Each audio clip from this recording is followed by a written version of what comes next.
Hello and welcome to Otto Breitenbach Field here at Middleton High School, site of this week's WisconsinPrepZone.com Game of the Week, the Madison West Regents against the Middleton Cardinals. I'm Rob Hernandez. He's Dennis Semrau. And Dennis, yes, I said Madison West Regents, 1-8 a year ago.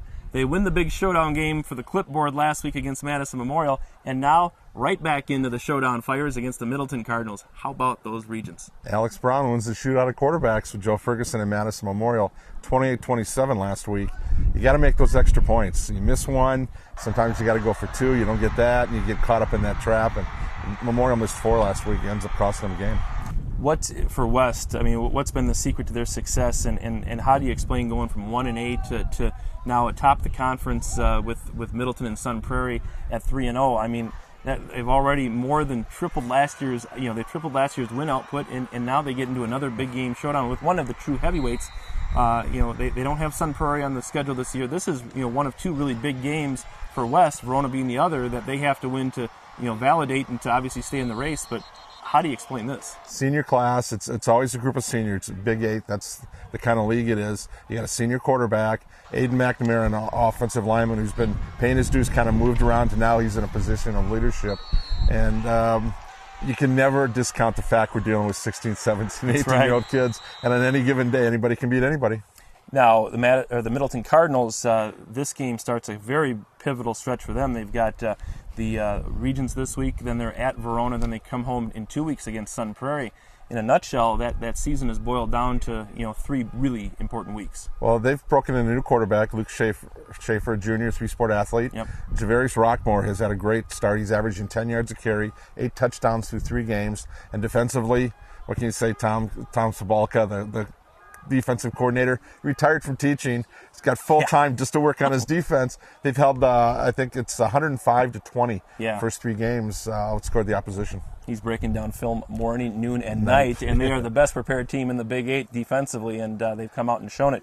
Dennis, another showdown game to get to that really surprises those who have followed football around here for a long time. Stoughton, the Vikings, in a showdown game at Monona Grove on Friday night. Stoughton last year, 4-5, almost got in the playoffs, but fell 1 win short of consideration. Now all of a sudden they're in the mix. Again, how do you explain going from it being a wrestling school and really struggling in the sport of football to 1 year knocking on the playoff door and now having a chance to compete for a share of the conference lead? And once again, I got to go to my seniors.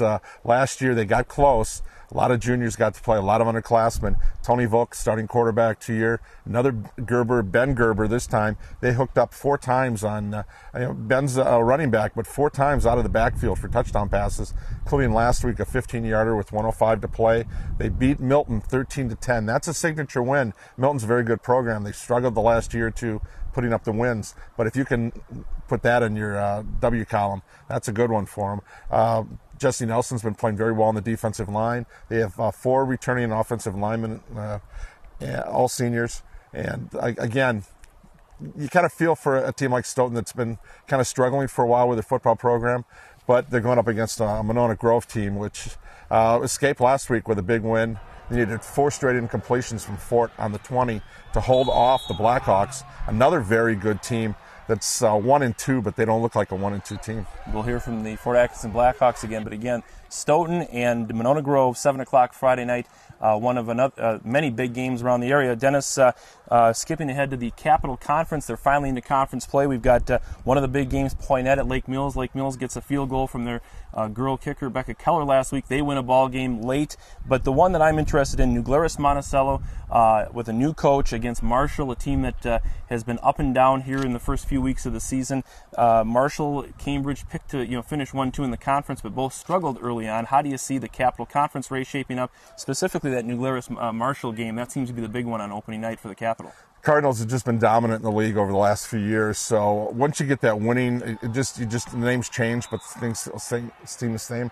We've been talking a lot of New Glarus Monticello lately, but it's been running with Ryan McCoy, their outstanding defense runner. But now I think focus is definitely going to be on football this week. Marshall's, I think, the favorite just because of their track record, but I wouldn't put it past New Glarus. Well, it should be a very competitive Southern Capital race. As we've mentioned in previous prep rallies, the North has really had the way in some of those non-conference crossovers here early on. So there'll be great matchups throughout the board now that we're into conference play in the Capital Conference. Dennis, 2 other events going on Friday night, not related to football that will be on our coverage plate. We've got Verona swimming at Madison Memorial. Verona with one of the top freshmen in the state, and Beta Nelson. She gets a chance to swim in a big meet over at the Spartans pool. And then in the sport of soccer on Friday night, a rescheduled game, Madison West at Middleton in soccer, I believe, just up the road here at the Airport Road Fields. And those are the only two teams ranked in the most recent WSCA soccer poll. So Friday night, not just a night for football this week. No, Ken Berge recently got his 500th win for Middleton. He announced he's retiring after this season. He's already retired as a coach and as the girls' soccer coach and as a teacher. And this is probably one of his best teams. Derek Ott, an all-state forward, is back for him. And I think Middleton is loaded to win the title, but you got to go through Madison West. You always go through Madison West and Madison Memorial in soccer and in swimming in this area. Well, and Madison West, Middleton, the big soccer game Friday night. We'll expand our live blog to include some of those other sports that'll be going on Friday night, especially those big showdown events that we just talked about. But of course, we'll also have scores, updates throughout the evening on WisconsinPrepZone.com with our live blog, and of course all the coverage and our game of the week here from Middleton, Madison West and Middleton on the football field here at Brighton Bach Stadium. For Dennis Semrau, I'm Rob Hernandez. Thanks for watching Prep Rally. We'll see you at the stadium.